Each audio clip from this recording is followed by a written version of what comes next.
Welcome, my friends, and let me regale you with a tale of love's unexpected twists and turns, where a dashing billionaire's path intertwines with that of a kind-hearted beauty. Enjoy the story.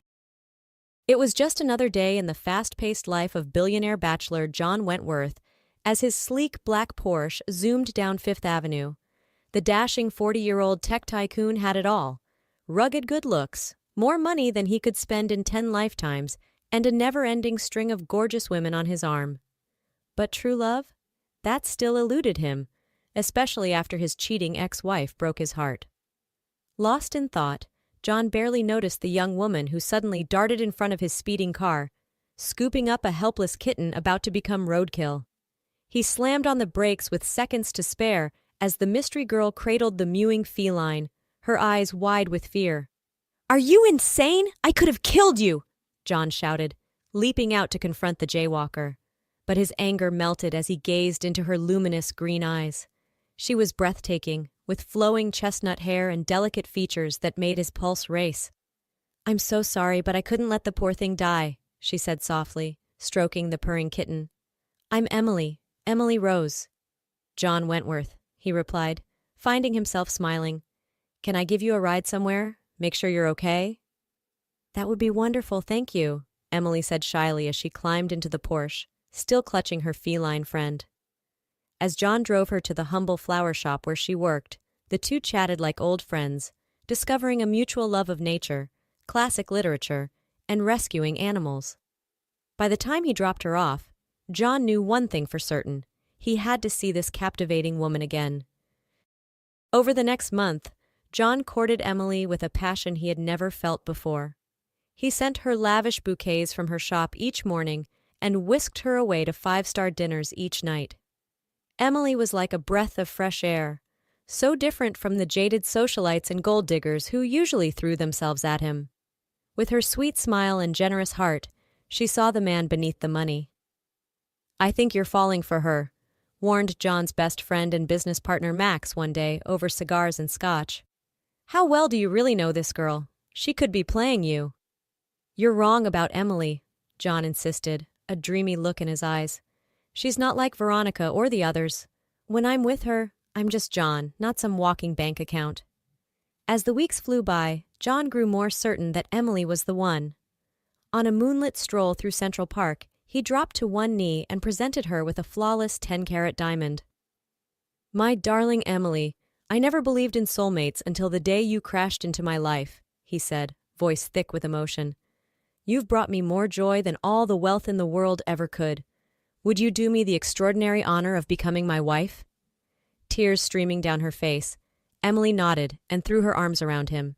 "Yes, 1,000 times yes," she cried, as John slipped the ring on her trembling finger. "I love you, John Wentworth, and I always will." The Wentworth Rose wedding was the social event of the season, with no expense spared.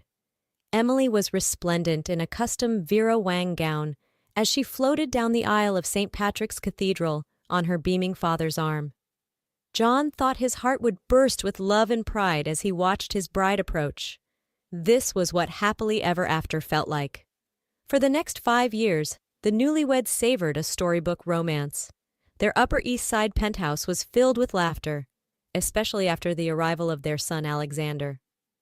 With his father's chiseled jaw and his mother's emerald eyes, little Alex was the light of their lives. Emily proved to be a devoted wife and mother, volunteering with children's charities and turning their house into a warm, welcoming home. But then John began to notice some changes in his once openly affectionate wife. Emily started taking secretive phone calls and disappearing for hours at a time, always with a vague excuse about meeting a girlfriend for lunch or shopping. At first, John tried to shrug it off, not wanting to come across as a possessive husband. But ugly memories of Veronica's infidelity began to surface. Was Emily cheating on him too? Desperate for answers, John made a call he never thought he'd make. "Nate, it's John," he said to the grizzled private eye who had caught Veronica red-handed. "I need you to tail Emily, find out where she's sneaking off to, but be discreet." For the next week, John was a nervous wreck as he waited for Nate's report, A part of him prayed that Emily would prove as virtuous and true as he had always believed.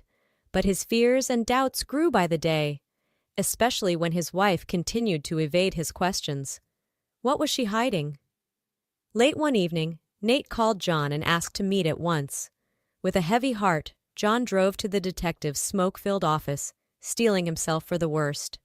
"Just give it to me straight," he said as he collapsed into a chair. "Is Emily having an affair?" Nate stubbed out his cigarette and sighed. "No, it's not what you think," he said, tossing a folder on the desk. "Your wife has been visiting a rundown house in Queens. Belongs to a Clara Rose, Emily's maternal grandmother."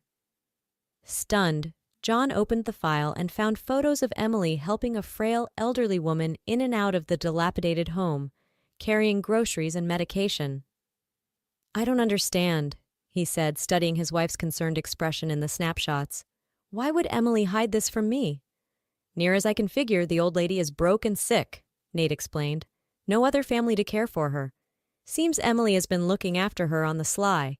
May be ashamed to tell you given your fortune. Guess she didn't want you to think less of her people." John felt like he had been punched in the gut. His sweet Emily had a heart big enough to encompass the world, yet he had doubted her, suspected the worst. What kind of husband did that make him? He had to make this right. The next day, John took off work and followed Emily to Queens, his stomach in knots. He watched from afar as she entered her grandmother's house, then finally worked up the nerve to knock on the door. A shocked Emily answered, her eyes widening at the sight of him. "John, what are you doing here?" she gasped. "I could ask you the same thing," he said gently, taking her hands. "Oh, Emily, I've been such a fool. I thought you were being unfaithful, so I had you followed. I'm so ashamed I didn't trust you. Can you ever forgive me?" Emily's eyes filled with tears as she pulled him close. "Forgive you?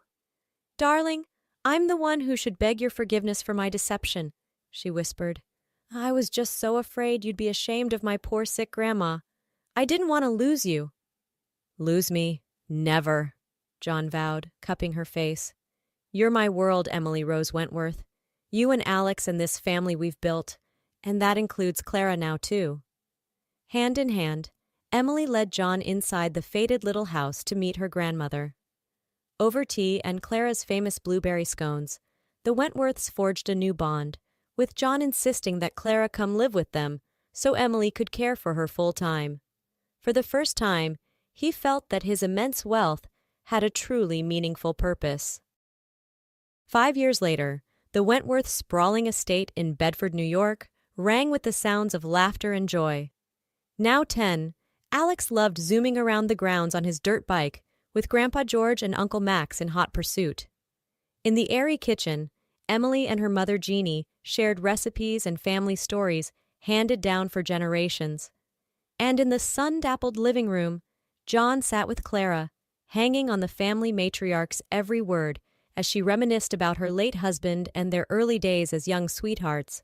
Though frail at 85, Clara's eyes still sparkled with wit and wisdom.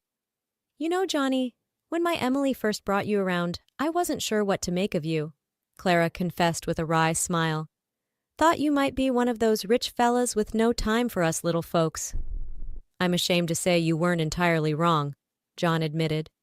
"There was a time I let my suspicions get the better of me, doubted Emily's motives.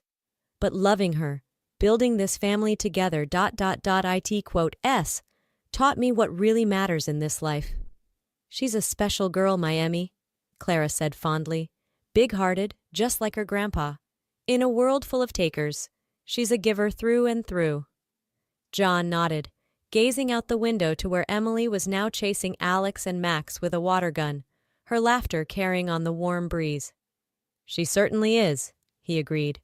"And I'll spend the rest of my days trying to be worthy of her love." That evening, as the sun dipped low over the hills, the extended Wentworth Rose clan gathered around the outdoor dining table for a feast of Clara's famous fried chicken and Jeannie's prize-winning apple pie. Clinking his glass, John stood to offer a toast. "To family," he said, eyes shining with emotion.